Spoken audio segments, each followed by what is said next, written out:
નમસ્કાર વિદ્યાર્થી મિત્રો, વિમળા વિદ્યાલય ઈ ક્લાસીસમાં આપનું હાર્દિક સ્વાગત છે। આજે આપણે ધોરણ 4 વિષય ગણિતમાં પ્રકરણ 6 ભંગાર વેચનાનો અભ્યાસ કરીશું।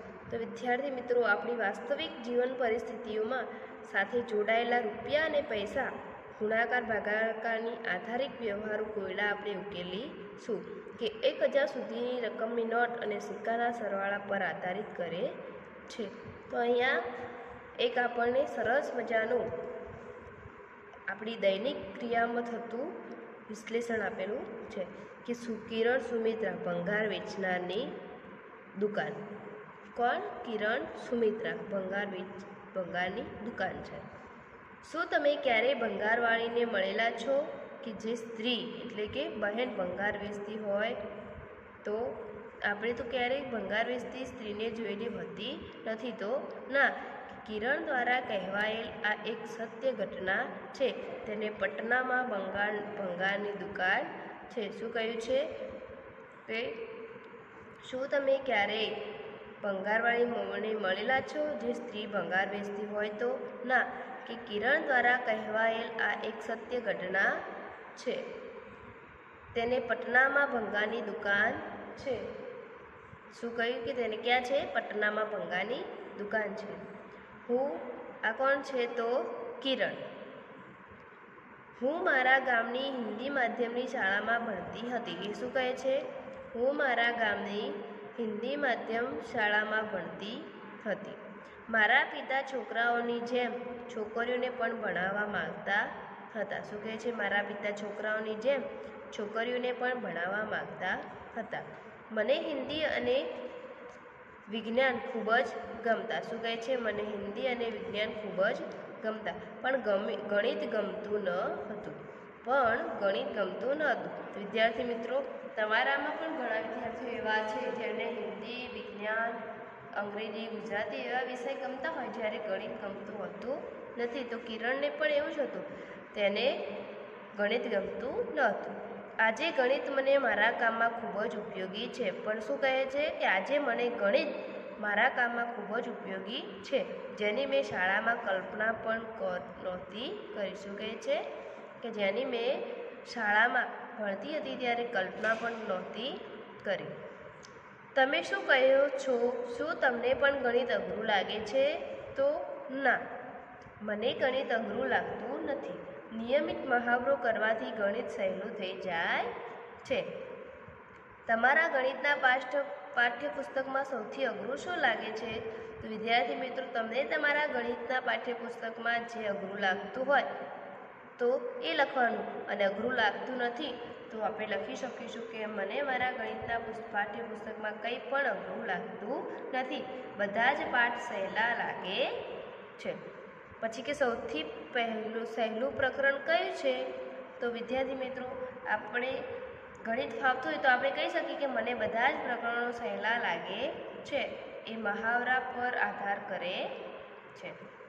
હવે કોણ? કિરણ કહે છે, જ્યારે હું નાની હતી ત્યારે મારા માતા પિતા એક અકસ્માતમાં મૃત્યુ પામ્યા। શું કહે છે કે જ્યારે હું નાની હતી ત્યારે મારા માતા પિતા એક અકસ્માતમાં મૃત્યુ પામ્યા। તેથી મારી માતા કેટલાક ઘરમાં નોકર તરીકે તેના પિતા એક અકસ્માતમાં મૃત્યુ પામ્યા, તેથી કિરણની માતા કેટલાક ઘરમાં નોકર તરીકે કામ કરતી હતી।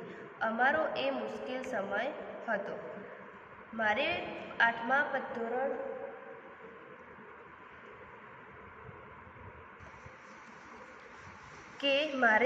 ધોરણ પછી શાળા છોડવી પડી। શું કહે છે કે મારે 8મા ધોરણ પછી શાળા છોડવી પડી। હું આગળ અભ્યાસ કરવા માગતી હતી, પણ મારી માતાએ મારા લગ્ન કરી દીધા। શું કહે છે? હું આગળ અભ્યાસ કરવા માગતી હતી, પણ મારી માતાએ મારા લગ્ન કરી દીધા। મારા પતિનો પરિવાર માટીના કાચા મકાનમાં રહેતો હતો। તેમને 2 ભાઈ અને 1 બહેન હતા, જે શાળાએ જતા ન હતા। તેમને ચાની દુકાન હતી। શું કહે છે કે મારા પતિનો પરિવાર માટીના કાચા મકાનમાં રહેતો હતો। તેમને 2 ભાઈ અને 1 બહેન હતા, જે શાળાએ જતા ન હતા। તેમને ચાની દુકાન હતી।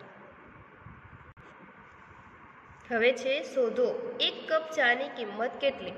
તો વિદ્યાર્થી મિત્રો, 1 કપ ચાની કિંમત તમે બીજા લોકોને પૂછીને 1 કપ ચાની કિંમત શોધો. તો વિદ્યાર્થી મિત્રો, આપણે તમારા ગામમાં કોઈ ચાની દુકાન હોય તો તમે તેને પૂછીને પ્રશ્નનો જવાબ લખી શકો છો કે ચાની દુકાને 1 કપ ચાની કિંમત 5 રૂપિયા છે. 1 કપ ચાની કિંમત ₹5 છે અને હોટલમાં ચાની કિંમત 10 રૂપિયા છે. હોટલમાં 1 કપ ચાની કિંમત ₹10 છે. જો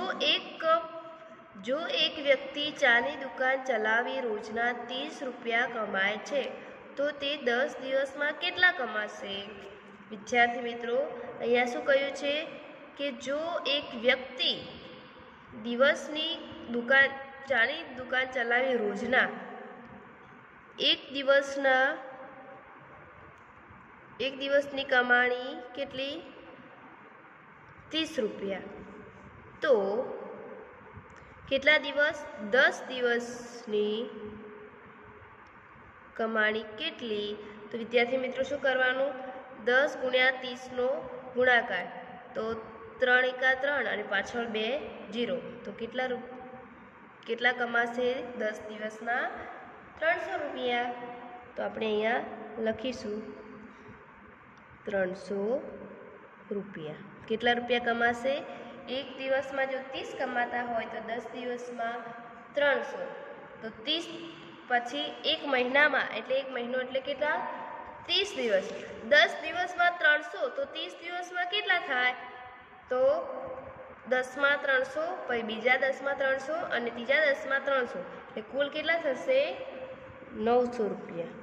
કેટલા રૂપિયા? કે એને એક મહિનામાં 900 રૂપિયા કમાશે. તો તમને જવાબ કેવી રીતે મળ્યો ચર્ચા કરો. તો વિદ્યાર્થી મિત્રો, આપણે એક દિવસની કમાણી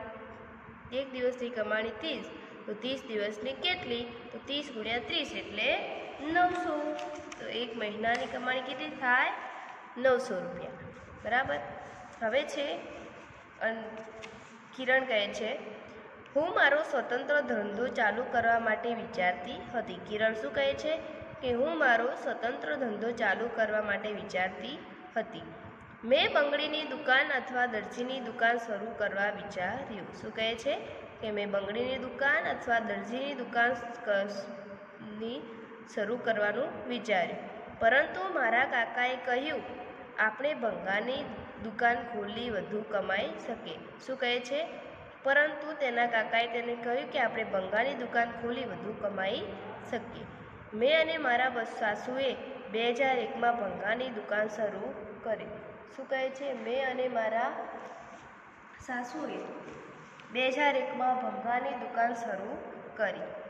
અમે દુકાન માટે 8000નું ધિરાણ પણ લીધું. કેટલા હજારનું? 8000નું ધિરાણ પણ લીધું. હવે શોધો ધિરાણ એટલે શું? તો વિદ્યાર્થી મિત્રો, ધિરાણ એટલે સામાન્ય રીતે બેંકમાંથી ઉછીની લીધેલી રકમ જે વધારાની રકમ સાથે પાછી ચૂકવવાની હોય છે. વિદ્યાર્થી મિત્રો, ધિરાણ પર લેવું એટલે કે આપણે બેંકમાંથી આપણે ઉછીના પૈસા લઈએ અને પછી વ્યાજ સાથે આપણે બેંકને પરત કરીએ. એટલે કે આપણે વ્યાજ સાથે વધારે રકમ ચૂકવીને આપણે બેંકને પાછી કરવાની હોય છે, જેને ધિરાણ કહેવામાં આવે છે. તો ખબર પડી કે ધિરાણ એટલે શું? તો કે સામાન્ય રીતે ધિરાણ એટલે બેંકમાંથી ઉછીની લીધેલી રકમ જે આપણે વધારાની રકમ એટલે કે વ્યાજ સાથે પાછી ચૂકવવાની હોય છે. હવે છે કે તમે ક્યારેય કોઈને ધિરાણ લીધું હોય તેવું સાંભળ્યું છે? તો હા, કે આપણે કે ઘણા ખરા વ્યક્તિઓને આપણે એમ ના મોઢે આપણે સાંભળતા હોઈએ કે અમે ધિરાણ લીધું એટલે કે લોન લીધી, એવું આપણે સાંભળતા હોઈએ છીએ. તો શાના માટે? તો કોઈને દુકાન, કોઈને કોઈ ધંધો કરવા માટે તે લોકો ધિરાણ લેતા હોય છે. હવે કે કેટલું ધિરાણ લીધું હતું? તો જે ધિરાણ લીધું હોય એ પછી કેટલી રકમ પાછી ચૂકવવાની હતી, એટલે કે વ્યાજ સાથે ચૂકવવાની હોય. કોઈએ ધિરાણ માટે 10,000 લીધા હોય તો તેમને જ્યારે રકમ ચૂકવવાની હોય એટલે 10,000ના 10%, તો 10% હોય તો 1,000 વ્યાજ સાથે એમને 10,000 એટલે કે 11,000 ચૂકવવાની થાય. એમને રકમ પાછી કેટલી ચૂકવવાની થાય? 11,000. બાબુ અને હરિયાએ 300ની રેકડી ખરીદવી છે. કોણ? બાબુ અને હરિયા. બાબુ અને હરિયાને 300ની રેકડી ખરીદવી છે. બરાબર. તો વિદ્યાર્થી મિત્રો, હવે આપણે અહીંયા ગણતરી કરવાની છે કે હરિયો શું કહે છે? મેં બેંક પાસેથી 6 મહિના માટે ₹300નું ધિરાણ લીધું છે. આને કેટલા માટે? 6 મહિના માટે કેટલાનું? 300 રૂપિયાનું ધિરાણ લીધું છે. મારે બેંકને 51 દર મહિને ચૂકવવાના. દર મહિને એટલે કે 30 દિવસ સુધી, દર મહિને એટલે કે 1 મહિનામાં તેને 51 રૂપિયા ચૂકવવાના છે. બરાબર. હવે બાબુ કહે છે, પરંતુ મેં ચુનીલાલ પાસેથી 300 રૂપિયાનું ધિરાણ લીધું છે. કોણે? હરિયાએ ચુનીલાલ પાસેથી 300ની ધિરાણ લીધું છે કે મારે તેમને 6 મહિના પછી 360 ચૂકવવાના છે. આમને 6 મહિના પછી કેટલા ચૂકવવાના? 360. બધા થઈને 360. તો વિદ્યાર્થી મિત્રો જુઓ, આમને કેટલું વ્યાજ ચૂકવવું પડ્યું? 60 રૂપિયા. 300 રૂપિયા તો એમને લીધા હતા, પણ ઉપર તેમને વ્યાજ સાથે એટલે કે 60 રૂપિયા વ્યાજ ઉમેરીને ચૂકવવા પડ્યા. આપણે આમની ગણતરી કરીએ કે એમને 6 મહિના સુધી શું કર્યું? 6 મહિના સુધી 51 હપ્તો. તો આપણે અહીંયા કરીશું 51 ગુણ્યા 6. 6 મહિના અને 51 રૂપિયા. 1 6 6 પંચા 30. તો આમને 6 એકા 6 અને 6 પંચા 30. બરાબર. તો આમને કેટલા રૂપિયા? 306 રૂપિયા ચૂકવવાના થાય. હરિયાને કેટલા? 306, જ્યારે બાબુને 360 ચૂકવવાના થાય. તો વધુ કોને ચૂકવવાના થયા? બાબુને. તો કોણે વધુ રૂપિયા ચૂકવવા પડશે? હરિયાએ કે બાબુને? તો કોને આવશે? બાબુને. તો આપણે અહીંયા લખી શકીશું કે બાબુને. કોને? બાબુને. કેમ કે આમને કેટલા? 6 મહિને આમને 306 રૂપિયા ચૂકવવાના, જ્યારે આમને 6 મહિને 360 રૂપિયા ચૂકવવાના. સૌથી વધુ કોને ચૂકવવા પડશે? તો બાબુને. લોકો અમારા કામ માટે, હવે કિરણ કહે છે કે લોકો અમારા કામ માટે અમારા પર હસતા અને ચીડવતા હતા. તેઓ અમને ગંદુ કામ કે ગંદો વેપાર કહેતા, પણ હું તેવું નહોતી વિચારતી. હું જાણતી હતી કે અમારો આ વિચાર કામ કરશે.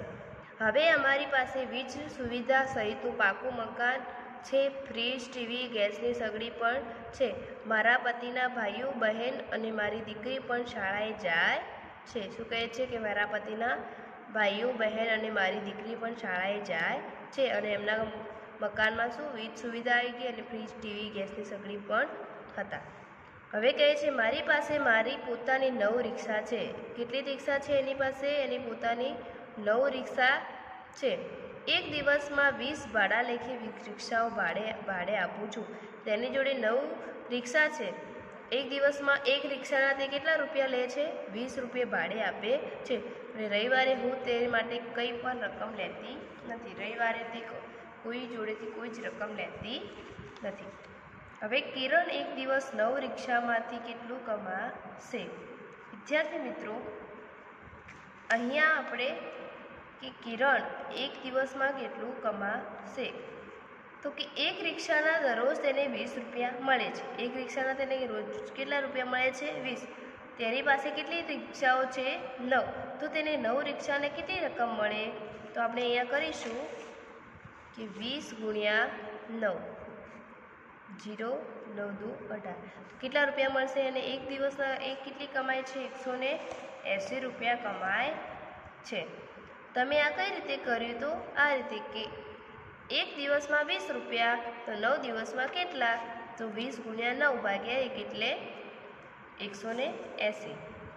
તમે આ કઈ રીતે કર્યું? અરે જુઓ, હું આ રીતે કરીશ. 9 વખત 2 એટલે 18, તો 9 વખત 20 એટલે 180. આ શું કહે છે? ગિબલી શું કહે છે કે અરે જુઓ, હું આ રીતે કરીશ. 9 વખત 2 એટલે 18 અને 9 ને 20 એટલે 180. પણ મેં સહેલું કર્યું. 10 રિક્ષાના તેને 20 ગુણ્યા 10 એટલે 200 રૂપિયા મળશે. તો 9 રિક્ષાના કેટલા? 200 માઇનસ 20 એટલે 180 મળશે. આ માટે પણ અન્ય રસ્તાઓ પર વિચારો.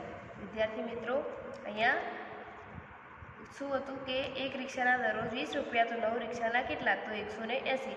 ગિબલી શું કહે છે કે હું આ રીતે કર્યું કે 9 2 વખત એટલે 18, તો 9 20 વખત એટલે 180. આ શું કહે છે કે પણ મેં સહેલું કર્યું કે 10 રિક્ષાના તેને 20 ગુણ્યા 10 કર્યા તો 200 રૂપિયા મળ્યા તેને. તો 9 રિક્ષાના કેટલા? 200 માઇનસ 20. એક રિક્ષાના કાઢી નાખ્યા તો કેટલા રૂપિયા મળ્યા? 180.